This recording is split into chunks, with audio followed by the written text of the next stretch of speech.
سيئات أعمالنا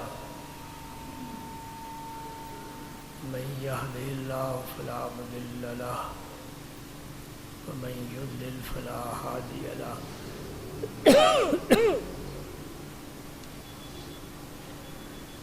وأشهد أن لا إله إلا الله وحده لا شريك له وأشهد أن سيدنا ومولانا محمدا عبده ورسوله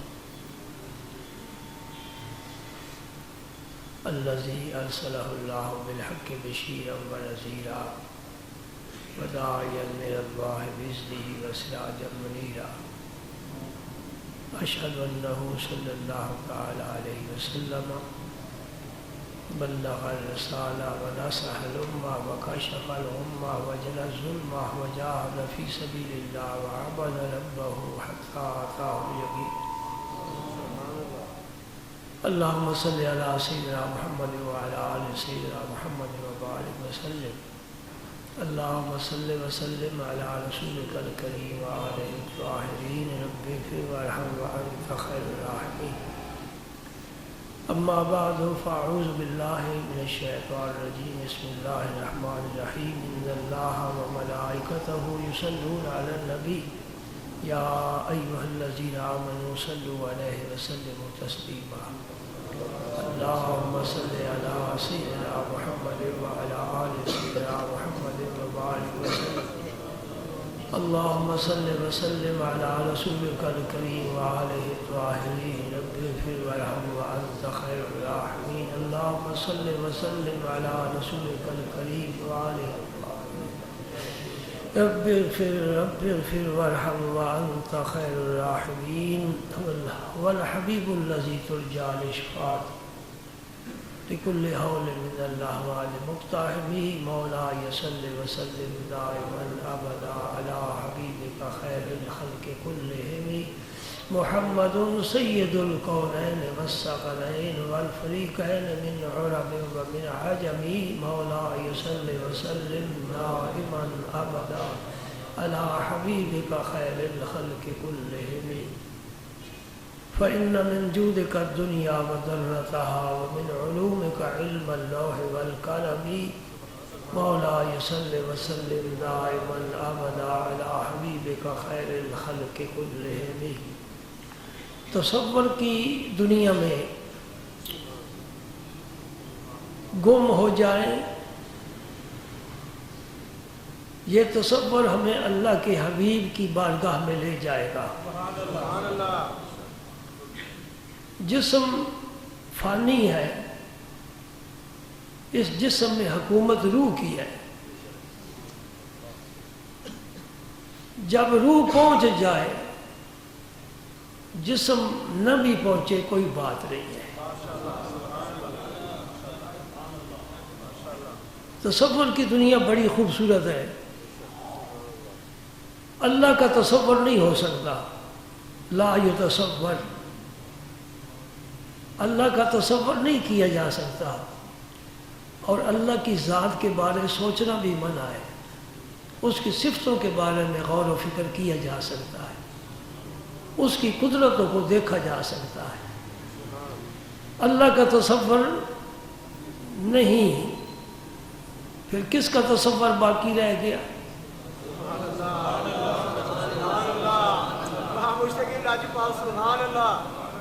پھر تصور کے قابل اللہ کا حبیب ہے صلی اللہ علیہ وآلہ وسلم. حضور خواجہ غلام فخر الدین سیالوی رحمت اللہ علیہ کا ایک شعر ہے، ایک غزل شروع ہو رہی ہے، اس کا یہ مطلع ہے: یہ تصور جمالت بخدا شدہ شنائی. فارسی میں ہے نا، یہ تصور جمالت بخدا شدہ شنائی، بخیال خاک پایت بدو دیدہ روشنائی. اس کا کیا معنی ہے؟ فرماتے ہیں یا رسول اللہ صلی اللہ علیہ وسلم، تیرے جمال کا تصور، تیرے حسن کا تصور، تیرے سراپا کا تصور کرتے کرتے کرتے مجھے رب کی محبت حاصل ہو. رب تو دیکھا نہیں جا سکتا، تیری ذات پاک کا تصور کرتے کرتے مجھے اللہ کی محبت نصیب ہوئی ہے۔ یہ خیال خاک کے پاید، تیرے قدموں کی جو خاک ہے میں نے اس کا خیال باندھا ہے تو میری دونوں آنکھوں میں روشنی آ گئی۔ آپ بھی ذرا تصور مان لیں سرکار کا کہ مسجد نبی بڑی سادہ سی ہے، پتھروں کی بنی ہوئی، پہلا پتھر خود میرے رسول پاک نے رکھا ہے، دوسرا ابو بکر صدیق کا ہے، تیسرا عمر فاروق کا ہے۔ میرے نبی نے اس مسجد کا پتھر رکھا ہے، تبھی تو رب نے ایک نماز کا ثواب کئی گنا کر دیا ہے نا۔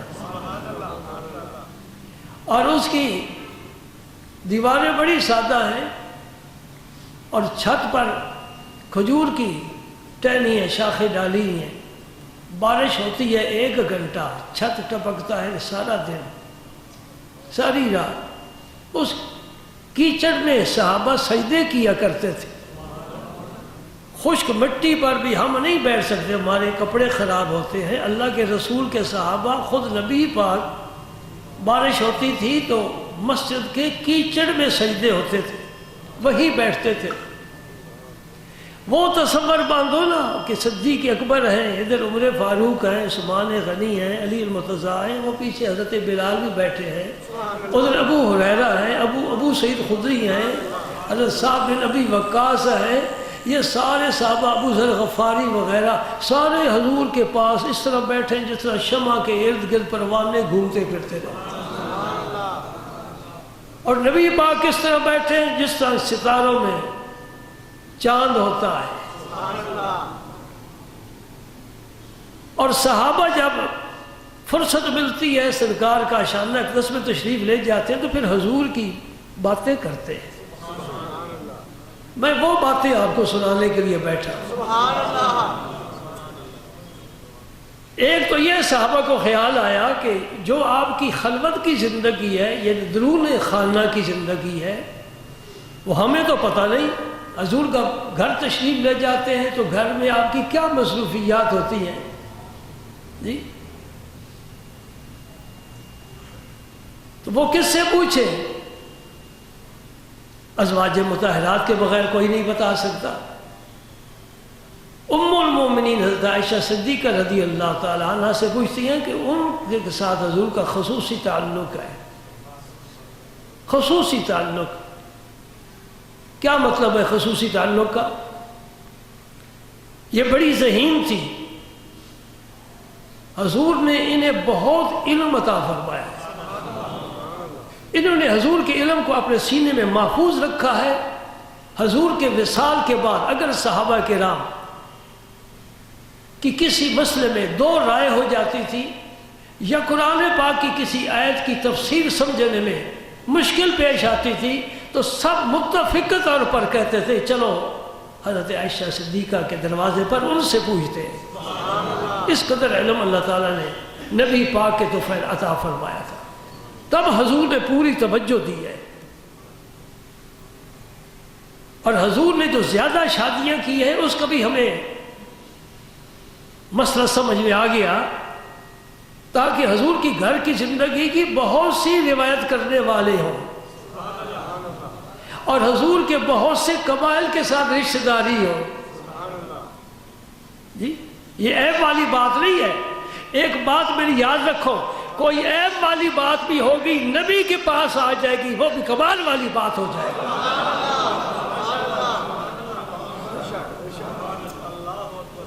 پھر مجھے وہی خواجہ صاحب یاد آ رہے ہیں، اسی غزل میں ایک مصرع ہے، سے کمال تو چکویم کہ بتو کمال لازم۔ اے اللہ کے حبیب تیرے کمال کی میں کیا بات کروں کہ تیری ذات پر کمال بھی ناز کرتا ہے۔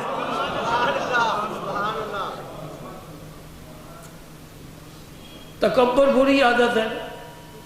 حضور نے فرمایا جس کے دل میں رائی کے برابر بھی تکبر ہوگا جنت میں نہیں جائے گا، کیونکہ یہ اللہ کی شان ہے، اللہ کے لیے تو عیب نہیں ہے نا۔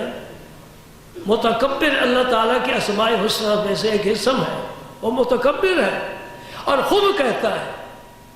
اور ہم بھی ہر نماز میں اٹھتے ہیں تو اللہ اکبر، جھکتے ہیں تو اللہ اکبر، رکوع سجود میں اللہ اکبر، مؤذن اللہ اکبر، مکبر اللہ اکبر، ذبح کرنے والا اللہ اکبر۔ اللہ کی بڑائی کا ذکر کرتے ہیں نا، وہ بڑا ہے، اس میں تکبر ہے، اور اس میں تکبر خوب لگتا ہے اس لیے کہ وہ اصلی ذات ہے۔ ہم سب شناختی کارڈ کی کاپیاں ہیں معذرت کے ساتھ۔ تو سرکار کی ذات میں جو وصف آ جائے گا وہ کمال والا وصف بن جائے گا۔ کسی کون تو بڑا حریص ہے، وہ اپنی حد تک سمجھے گا کہ مجھے تو نے گالی دی ہے۔ رب نے قرآن پاک میں حضور کو حریص علیکم فرمایا۔ اب وہی حرص کی شان جو ہے جب نبی کے پاس آ گئی تو وہ قابل تعریف ہو گئی، مدح کے قابل ہوگی۔ عزیز علیہ ما عنتم حریص علیکم بالمؤمنین رؤوف الرحیم۔ ام المؤمنین عائشہ صدیقہ رضی اللہ تعالیٰ عنہ کے پاس صحابہ حاضر ہوتے ہیں، عرض کرتے ہیں یا رسول اللہ، ام المؤمنین اماں جان صحابہ کہہ سکتے ہیں، ہم نہیں کہہ سکتے۔ صحابہ کہہ سکتے ہیں، کیوں؟ وہ آسمان ہدایت کے ستارے ہیں، ہمارا کوئی ذکر نہیں۔ نہ اپنے آپ کو بڑا سمجھو، جس نے اپنے آپ کو بڑا سمجھا خدا کی قسم نہ اس جہان میں عزت ہے نہ آخرت میں عزت ہے۔ جس نے اپنے آپ کو چھوٹا سمجھا، چھوٹا کیا، وہ دونوں جہانوں میں آبرو پا گیا۔ من تواضع للہ رفعہ اللہ، میں اس کا ترجمہ پیش کر رہا ہوں۔ جس نے اللہ کے لیے تواضع کی، اللہ نے اسے بلند فرما دیا۔ میرے نبی سے زیادہ کسی میں تواضع نہیں تھی، اور میرے نبی سے زیادہ کوئی رفعت والا بھی نہیں تھا۔ وَرَفَعْنَا لَكَ ذِكْرَكَ، جس کے ذکر کو رب نے رفعت دی ہے، اس مذکور کی ذات کہاں پہنچے گی؟ ام المؤمنین عائشہ صدیقہ رضی اللہ تعالی عنہ سے حضرت اسود فرماتے ہیں، میں نے پوچھا ما کان النبی صلی اللہ علیہ وسلم یصنع فی بیتہ، حضور گھر میں کیا کیا کرتے تھے؟ یہ ایک ذوق ہے، یہ ہر ایک کو نہیں ملتا۔ ہم بھی تو کلمہ پڑھتے ہیں نبی کا، کبھی نبی پاک کے بارے میں ہم نے کسی عالم سے کبھی کوئی پوچھا ہے؟ نہیں نہ پوچھا۔ اس لیے میں کہہ رہا ہوں ہم شناختی کارڈ کی کاپی ہے، جو کسی جگہ کام دے جاتی ہے کسی جگہ کام نہیں دیتی۔ کہتے ہیں اصل لاؤ۔ ما کان النبی صلی اللہ علیہ وسلم یصنع فی بیتہ، حضور اپنے گھر میں کیا کیا کرتے تھے؟ ہمارے لیے سبق ہے اس میں، ہمیں یہ باتیں ڈھونڈنی چاہیے، تلاش کرنی چاہیے، پھر اس پر عمل کرنا چاہیے۔ اس طرح زندگی خوبصورت ہوتی ہے۔ ام المومنین جواب دیتی ہیں کان یکون فی محنت اہلہ، یعنی خدمت اہلہ، حضور جب گھر میں تشریف لے جاتے تھے تو پھر گھر کے کاج میں ہمارا ہاتھ بٹاتے تھے۔ برتن دھو دیے، آٹا گوندھ دیا، بکری کو دھو لیا، اپنے نالین اگر ٹوٹ گئے ہیں تو ان کو پیوند لگا لیا، کپڑے کو پیوند سوئی دھاگے ساتھ پیوند لگا لیا۔ عائشہ رہنے تو میں کر لیتا، حتیٰ کہ اپنی بیویوں کو لقمے بنا بنا کر میرا رسول دیا کرتا تھا۔ کہاں ہے بیویوں سے محاذ آرائی کرنے والے؟ یہ مسکین مخلوق ہے تیرے ہاتھ میں آ گئی، اس کی خدمت کر۔ یہ عورت کمزور ہے، مرد قوی ہے، تو قوی کو کمزور پر رحم اور شفقت کرنی چاہیے، محاذ آرائی نہیں کرنی چاہیے۔ میں تجھے طلاق دے دوں گا، میں تجھے گھر بھیج دوں گا۔ اللہ اکبر، کیسی کیسی دھمکیاں! نبی پاک صلی اللہ علیہ وسلم سے زیادہ گھر میں کوئی راحت پہنچانے والا نہیں ہے۔ ایک حدیث سنو، حدیث میں سے حدیث، میرے آقا نے فرمایا خیرکم خیرکم لأہلہ وانا خیرکم لأہلی، تم میں سے بہترین وہ شخص ہے جو گھر والوں کے لیے بہتر ہے، اور میں اپنے گھر والوں کے لیے بہتر ہوں۔ آج صرف سجدے نہیں کرنے، صرف تسبیح نہیں پھیرنی، صرف حج اور عمرے نہیں کرنے، بلکہ اللہ کے نبی کے راستے پر چلنا ہے۔ یہ رسول پاک معاشرتی زندگی کا کتنا خوبصورت پہلو ہے کہ آپ گھر والوں کی خدمت میں مصروف ہو جاتے تھے. ہاں پھر یہ نہیں کہ خدمت ہی کرتے رہیں. آگے سنو، فیضا حسنت الصلاۃ خرج الی الصلاۃ، رواه البخاری. امام بخاری نے حدیث روایت کی ہے. اور جب نماز کا وقت ہو جاتا تھا آپ نماز کے لیے تشریف لے جاتے، پھر گھر میں نہیں رک رہا. بلکہ ایک حدیث میں آتا ہے کہ ازواج مطہرات فرماتے ہیں جب اذان ہو جاتی تھی، نماز کا وقت ہو جاتا تھا تو حضور ہم سے بالکل اجنبی ہو جاتے تھے، ہمیں جانتے ہی نہیں. آپ ایک نئی آواز آ گئی، نئی پکار آ گئی، کوئی بلانے والا بلا رہا ہے، حی علی الصلاۃ حی علی الفلاح. فلاح کا کیا معنی ہے؟ کامیابی کی طرف آؤ. جو جاتے ہیں کامیابی کی طرف جاتے ہیں، جو نہیں جاتے کامیابی سے محروم ہے، پوری زندگی محروم. سبحان اللہ سبحان اللہ. یہ ایک حدیث پاک ہے حضرت انس رضی اللہ تعالیٰ عنہ کی. ان سے زیادہ میں کون حضور کے بارے میں بتائے. خادم خاص جو ہوئے، خادم اتنا قریب ہوتا ہے کہ اسے یہ بھی پتہ ہوتا ہے کہ میرا مالک کھانے میں کیا چیز پسند کرتا ہے. اسے یہ بھی پتہ ہوتا ہے میرا مالک کتنا کھاتا ہے، تھوڑا کھاتا ہے کہ زیادہ کھاتا ہے. اور کچھ ہمیں بھی دیتا ہے کہ سارے ہی پلیٹیں صاف کر کے. پیر نصیر الدین صاحب گولوی کی ایک بات بڑی پسند آئی.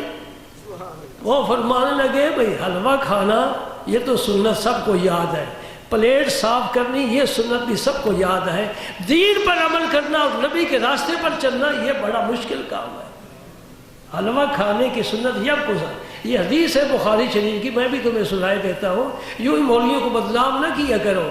کان النبی صلی اللہ علیہ وسلم یحب الحلوہ، حضور حلوہ پسند فرمایا کرتے تھے. جی میرے ساتھ کبھی کوئی بیٹھے نا کھانے کے لیے، میں پوچھتا ہوں بتا تو نے زیادہ کھایا کہ میں نے زیادہ کھایا؟ تو ہمیں کیوں بدنام کرتے ہو؟ سب کھاتے ہو. لیکن یہ بھی سمجھ لو حلوہ کا معنی یہ حلوہ نہیں جو آپ حلوہ سمجھتے ہیں. حلوہ کا معنی مطلق میٹھی چیز. کھجور بھی حلوہ ہے، انجیر بھی حلوہ ہے، کیونکہ میٹھی چیز ہے نا. نبی پاک کو میٹھی چیز پسند تھی، اس لیے کہ میرا نبی خود میٹھا تھا. سبحان اللہ، میرا نبی خود میٹھا تھا. کسی نے میرے رسول سے تیز لہجے میں بات نہیں سنی. کسی نے پتھر مارا ہے، کسی نے نہیں. احد میں حضور کو زخمی کیا گیا ہے. صحابہ نے کہ یا رسول کے لیے بددعا فرمائے. فرمایا میں لعنت بھیجنے والا بنا کر نہیں بھیجا گیا، میں تو رحمت للعالمین بنا کر بھیجا گیا. اللہ مہد قومی، یہ پتھر مارنے والوں کی دعا ہے. جنہوں نے پتھر مارے نا ان کے لیے دعا. اللہ مہد قومی، یا اللہ میری قوم ہدایت عطا فرما.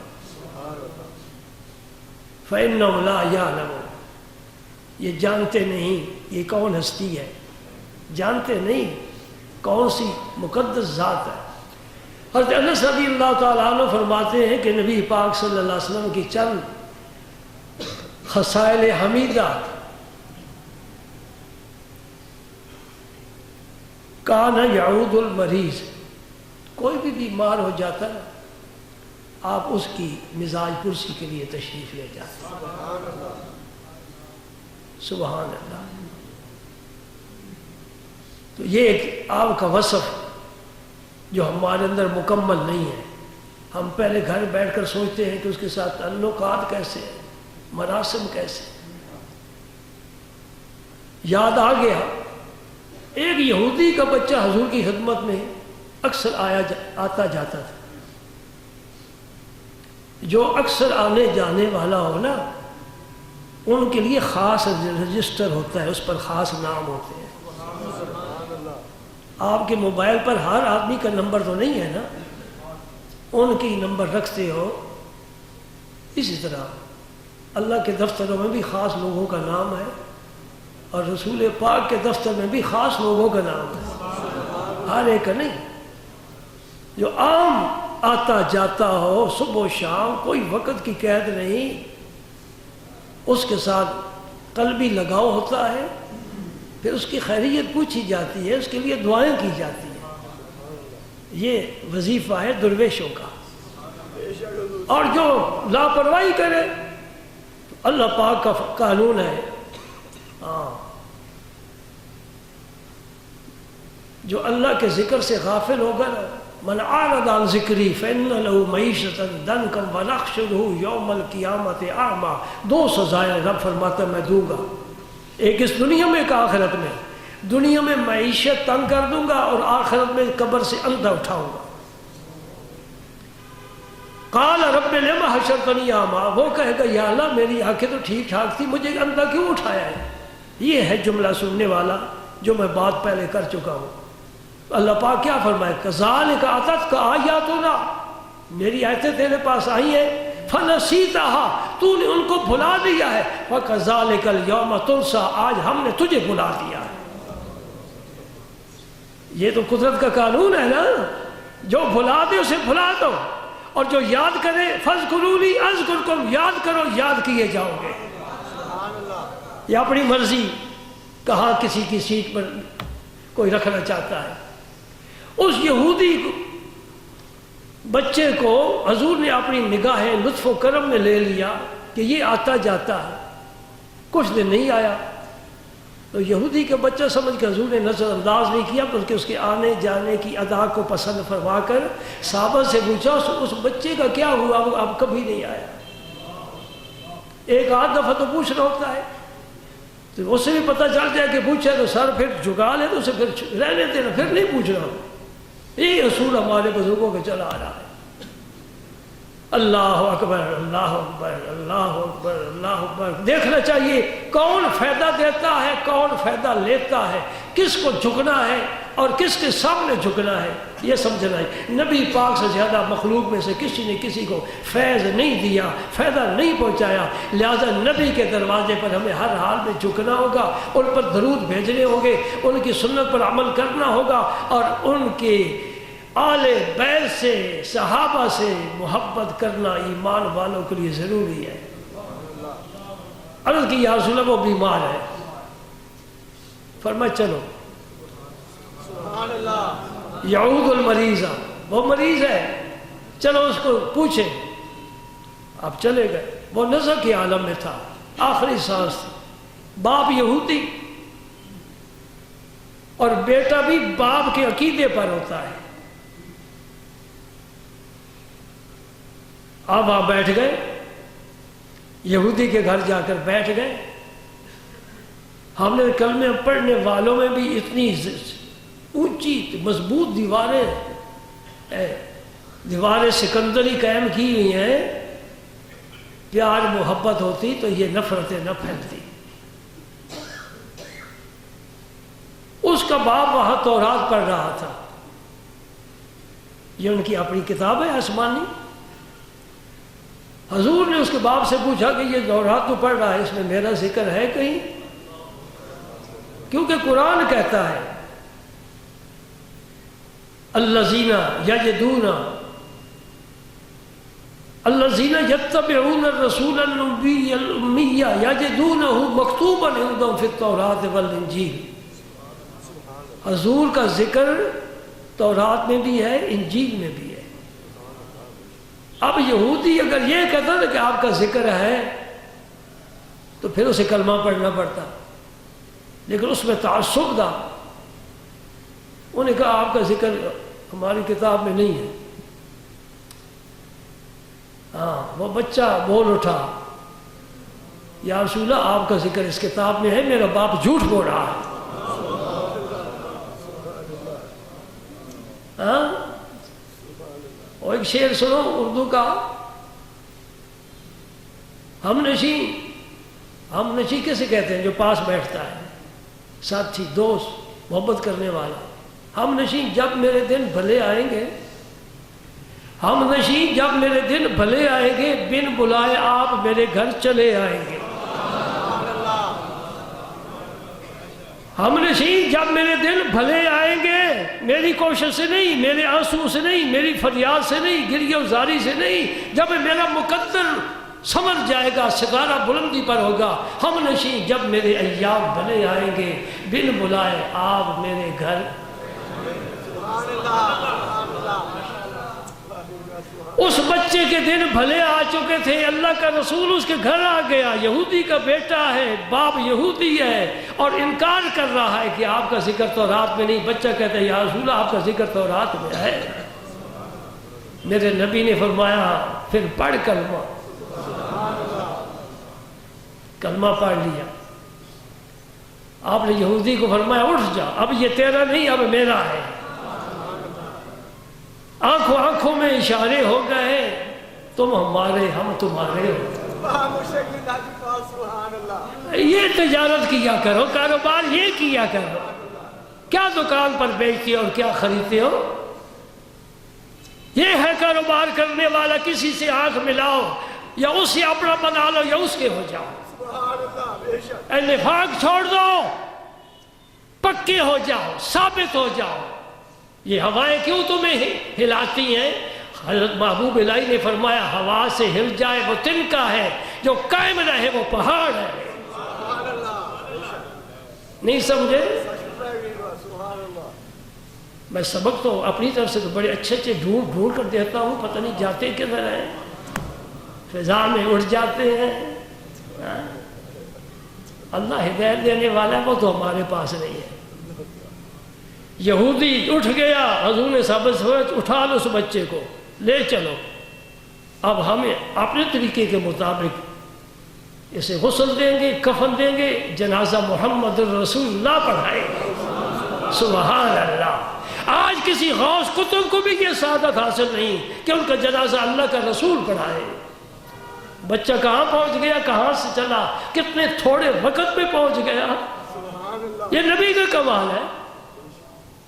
یہ آپ نے بزرگوں سے، صوفیوں سے سنا ہوگا کہ سلوک کی منزلیں طے کی جاتی ہیں، اس کے لیے کم از کم 70 سال چاہیے، وہ بھی مسلسل محنت کرے، ہو بھی صاحب استعداد، اور دنیا سے بالکل کنارہ کش ہو کر 70 سال لگا رہے، سر مارتا رہے، تو پھر ممکن ہے کسی منزل پر پہنچے۔ یہ صوفیاء کرام کا یہ راستہ ہے۔ لیکن جو نبی کے بارگاہ میں آ جائے اور اللہ کے رسول کی ایک نظر پڑ جائے، وہ 70 سالہ سفر 1 سیکنڈ میں طے ہو جاتا ہے، بلکہ اس سے بھی آگے نکل جاتے ہیں۔ صحابہ کرام نے کتنے چلے کاٹے، کتنے جی انہوں نے جہاد کیا ہے، نبی کے پیچھے نمازیں پڑھی ہیں، جی صدقہ کے وقت صدقہ کیا ہے، روزے رکھے ہیں، حج عمرہ کیا ہے۔ کوئی لمبے چوڑے انہوں نے سجدے نہیں کیے، لیکن کہاں پہنچ گئے؟ ساری امت کے ولی غوث قطب ان کے درجے کو نہیں پہنچ سکتے۔ سبحان اللہ۔ حضور نے خود جنازہ پڑھا۔ یہ ہے بیمار کے پاس حضور تشریف لے گئے تو آپ کے برکت سے اللہ تعالیٰ نے اس کو ایمان کی دولت عطا فرمائی، ورنہ آگ میں جاتا۔ دوسری صفت، آپ جنازے کے پیچھے پیچھے جاتے، یعنی جنازے کے ساتھ جاتے۔ سبحان اللہ۔ بیماری کے بعد پھر یہی مرحلہ آتا ہے نا، آدمی فوت ہو جاتا ہے، پھر اس کا جنازہ تیار ہے، جنازے کے ساتھ۔ الحمدللہ اہل ایمان میں آج دن تک یہ روایت چلی آ رہی ہے، اور بڑی پیاری روایت ہے، محبت کا اظہار۔ وَيُجِيبُ دَعْوَةَ الْمَمْلُوكِ۔ کوئی چھوٹا آدمی بھی دعوت کرتا نا تو چھوٹا سمجھ کر نظر انداز، حضور نے فرماتے ٹھیک ہے ہم آئیں گے، حضور تشریف لے جاتے۔ میں 2 دریاؤں کے درمیان چل رہا ہوں۔ حضور محبوب الہی خواجہ نظام الدین اولیاء کی دعوت ایک موچی نے کی ہے، جو بازار میں بیٹھ کر جوتے سیا کرتا۔ ہمارے معاشرے میں ایسے آدمی کی کوئی ہے حیثیت؟ اگر کسی M P A M L A کی دعوت کرے موچی جو بازار میں بیٹھتا ہے وہ قبول کرے گا؟ تو میرے خیال میں شراب بھی قبول نہ کرے گا۔ اس نے کیا دعوت کرنی ہے؟ نہیں، دعوت کو نہیں دیکھنا، برتنوں کو نہیں دیکھنا، دسترخوان کو نہیں دیکھنا، دعوت کرنے والے کے دل کو دیکھنا ہے۔ یہ روزہ تو کسی نے بھرا ہی نہیں، یہ تو ہمیشہ خالی رہتا ہے۔ کیا تر لقمہ کیا خشک لقمہ، پیٹ کی آگ تو بجھ جاتی ہے، بس منہ میں رہے تو ذائقہ ہے، حلق سے نیچے اس میں کچھ بھی نہیں۔ آپ نے دال کھائی کہ آپ نے گوشت کھایا، برابر ہے۔ اور اس موچی نے بھی پھر مردوں والا کام کیا ہے نا، وہ بھی بتاتا ہوں، میں توڑ جا کے آیا ہوں، یہ پنجابی کا لفظ ہے نا، میں توڑو آیا ہوں، میرا کوئی وطن نہیں ہے، جو میرے یاروں کا وطن ہے وہی میرا وطن ہے۔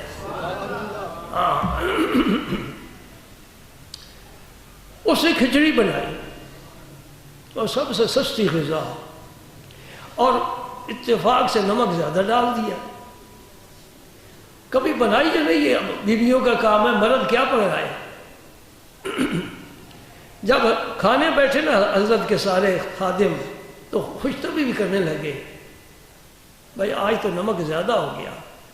آپ نے فرمایا نہیں، اس نے پکایا ہی نمک ہے آج۔ اللہ والوں کی اخلاق دیکھو، اخلاق دیکھو، اور ساتھ یہ بھی سن لے، یہ نظام الدین کوئی معمولی ولی نہیں ہے، نظام الدین اولیاء کہلاتا ہے، یہ ایک ولی نہیں ہے، یہ اولیاء ہے، جمع کثیر ہے۔ علاء الدین خلجی دہلی کا بادشاہ، صاحب تاج و تخت، صاحب سپاہ، صاحب اقتدار، وہ عرض کر رہا ہے کہ مجھے اجازت فرمائے، میں حاضر ہونا چاہتا ہوں آپ کے دربار میں۔ فرمایا نہیں، تمہیں اجازت نہیں ہے، میں غیبانہ تیرے لیے، مسلمانوں کے لیے دعا گو۔ کوئی تو مجھے ایسا دکھاؤ ڈھونڈ کر جو اس وقت روئے زمین پر کوئی ایسا ہو خوددار۔ جی یہ تو بیچارے ایم این اے کیا، ایم پی اے کیا، کونسلروں کے پیچھے بھی دوڑتے پھرتے ہیں۔ ان کے لیے نیا کھاتا کھولنا پڑے گا۔ آپ لوگ بھی ذرا سوچ سے کام لیں، دیکھیں ہم ہر چیز پہچان جاتے ہیں، یہ کیوں نہیں پہچانتے؟ نہیں اجازت دیا۔ اللہ اکبر، اللہ اکبر۔ آگے کیا ارشاد فرماتے ہیں؟ وَيَرْكَبُ الْحِمَارَ، حمار کہتے ہیں گدھے کو۔ گدھے ہمارے اور قسم کے ہیں، افغانستان جا کر دیکھ لو، عرب میں وہ گھوڑے کے برابر گدھے ہوتے تھے، دو دو سوار ہو جاتے تھے۔ یہ تو بیچارہ ناکردہ گناہوں کی سزا پا رہا ہے جو ہمارے ہاں ہے بیچارہ، اس کا کیا کہنا؟ یہ تو خود بھی نہیں چل سکتا، کسی کو اس نے کیا اٹھانا ہے۔ فرماتے کہ نبی کریم صلی اللہ علیہ وسلم حمار پر، گدھے پر بھی سواری فرما لیا کرتے تھے، یہ عاجزی کی بات ہے۔ اور حضرت ابو ہریرہ کو ایک دفعہ اپنے پیچھے بٹھا لیا، ابو ہریرہ میرے پیچھے بیٹھ جاؤ۔ ایک دفعہ معاذ بن جبل کو پیچھے بٹھا لیا، اور راستے میں چلتے چلتے حضور انہیں نصیحتیں وصیتیں فرماتے جا رہے ہیں، یعنی پورے کا پورا درس جا رہا ہے، پورا جامعہ جا رہا ہے، پورا دارالعلوم، پوری یونیورسٹی جا رہی ہے۔ نبی جہاں ہو وہاں علم کا خزانہ ہے، نبی کے پاس اللہ پاک نے بڑے خزانے رکھے ہیں، ان میں سے ایک خزانہ علم کا ہے۔ حضرت ابو ہریرہ کو ساتھ بٹھایا تھا، وہ گر گئے تھے، وہ بھی واقعہ بڑا دلچسپ ہے۔ حنین کی جنگ میں سارے قبیلے عرب کے اکٹھے تھے اور بڑی زبردست جنگ ہوئی ہے۔ احد کے بعد دوسرا نمبر ہے حنین کا۔ اللہ اکبر، اللہ پاک نے فتح بڑی عطا فرمائی۔ اس دن بھی حضور دراز گوش پر تھے اور اپنی دراز گوش کو ایڑیاں مار رہے تھے، آگے چل آگے چل آگے چل، اور جس کی لگام ہے وہ کھجور کی شاخوں کی بنی ہوئی تھی، گھٹیا، 4 درہم بھی اس کی قیمت نہیں ہے۔ یہ حضرت انس فرما رہے کہ سرکار کی زندگی مبارک بڑی سادہ تھی، بہت سادہ تھی۔ ایک عام غریب آدمی تھا کہ آسانی سے چل سکے عزت کے ساتھ، میرے رسول کی بھی زندگی مبارک بڑی سادہ تھی۔ سبحان اللہ۔ اللہم صلی علی سیدنا محمد وعلی آل سیدنا محمد وبارک وسلم۔ ام المؤمنین عائشہ صدیقہ فرماتی ہیں کہ نبی پاک صلی اللہ علیہ وسلم اپنے کپڑے خود سی لیا کرتے تھے، اور جس طرح تم میں سے کوئی آدمی گھر میں کام کاج کرتا ہے، حضور بھی گھر میں اس طرح کام کاج کیا کرتے تھے۔ سمجھ رہے جی؟ سبحان اللہ. کوئی آدمی مصافحہ کرتا نا تو حضور اپنا ہاتھ اس وقت تک پیچھے نہ ہٹاتے جب تک وہ ہاتھ نہ چھوڑ دیتا. یہ اعلیٰ اخلاق ہے، سمجھے نا؟ لیکن پتہ ہے یہ محبت والوں کی باتیں ہیں، جو حضور سے پیار کرنے والے تھے. ایک اجنبی آ کر ہاتھ پکڑ لے. اجازت دیتے ہو تو میں اپنے مرشد کی ایک بات سناؤں گا. برکت تو حضور کی ذات ہے نا. تو پھر ہمیں ستارے چمکتے نظر آتے ہیں، اس کو بھی دیکھ کر جی چاہتا ہے ذرا اس کا ذکر کروں، اس کا ذکر کروں. سخت سردی کی رات ہے بھائی، اور آپ کو سردی بڑی محسوس ہوتی تھی. انگیٹھی جلتی تھی کمرے میں، کمرے کو گرم رکھتی تھی. ایک مرید آ گیا، اس کے ہاتھ بڑے ٹھنڈے، اس نے آ کر کیا مصافحہ. آپ نے مصافحہ فرمایا.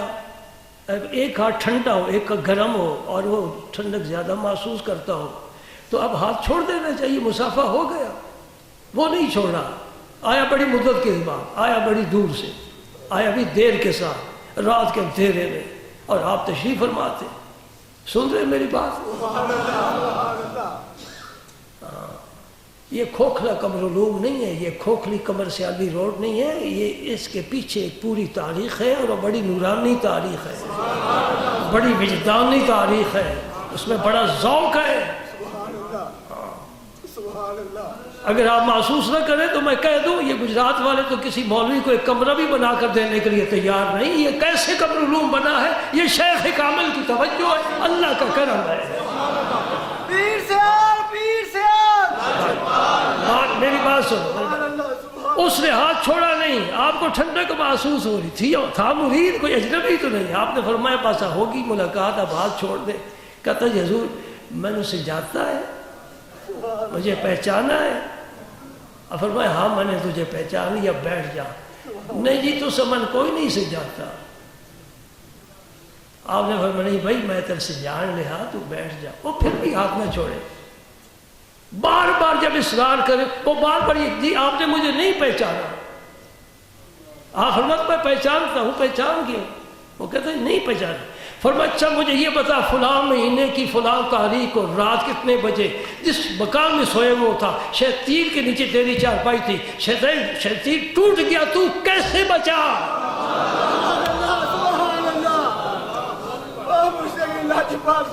سمجھے نہیں سمجھے؟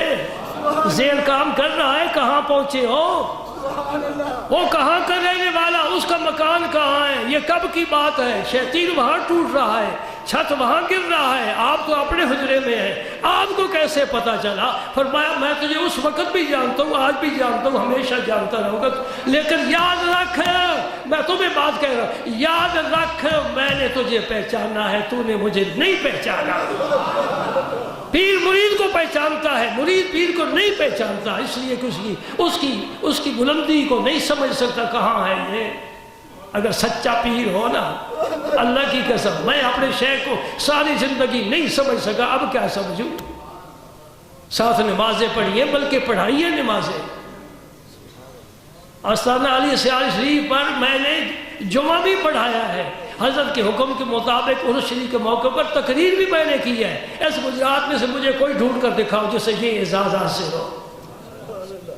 یہ اللہ کا فضل ہے، اللہ کا فضل. ذالک فضل اللہ یؤتیہ من یشاء. یہ بات میری یاد رکھنا، میرے شیخ کی بات ہے، میرے مرشد کی بات ہے، میرے کریم کی بات ہے، میرے نجپال کی بات، میری جان کی بات ہے، میرے روح کی بات ہے، میرے ایمان کی بات ہے، میرے دین اسلام کی بات ہے. میرا سب کچھ تو، میرا عشق بھی تو، میرا یاد بھی تو، میرا دین بھی تو، ایمان بھی تو، میرا قبلہ کعبہ مسجد منور مصحف قرآن بھی تو. خواجہ غلام فرید صاحب نے دریا بہا دیا ہے. اور اس کا مقطع سنو اور پھر نماز جمعہ پڑھو. فرماتے خواجہ صاحب یہ یار فرید قبول کرے، سلطان بھی تو، سرکار بھی تو. نہ کوئی لباس کی حیثیت ہے، نہ شکل و صورت کا کوئی وہاں مقام ہے. تیرا کیا ہے؟ یہ یار فرید قبول کرے. سرکار بھی تو، سلطان بھی تو، نہیں تے کہتر کمتر احکر ادنا لا شے لا امکان بھی تو یہ یار فرید قبول کر اے کوشش کرو یار قبول کر لے کوئی ایسی عادت کا اظہار نہ ہو جس سے یار کے من میں رنجش آ جائے چہرے کا تیور بدل جائے سنبھل کے چل یہ پل صراط ہے سبحان اللہ نبی پاک صلی اللہ علیہ وسلم کی اخلاق ان کی عادات ان کے اطوار میں نہیں بیان کر سکتا یہ بڑا طویل مضمون ہے اتنی گزارش ضرور کروں گا جو کچھ بیان کرتا ہوں جو آپ سنتے ہیں ہر جمعے سبحان اللہ ماشاءاللہ ماشاءاللہ اللہ تعالیٰ مجھے بھی عمل کی توفیق عطا فرمائے آپ کو بھی عمل کی توفیق عطا فرمائے وآخر دعوانا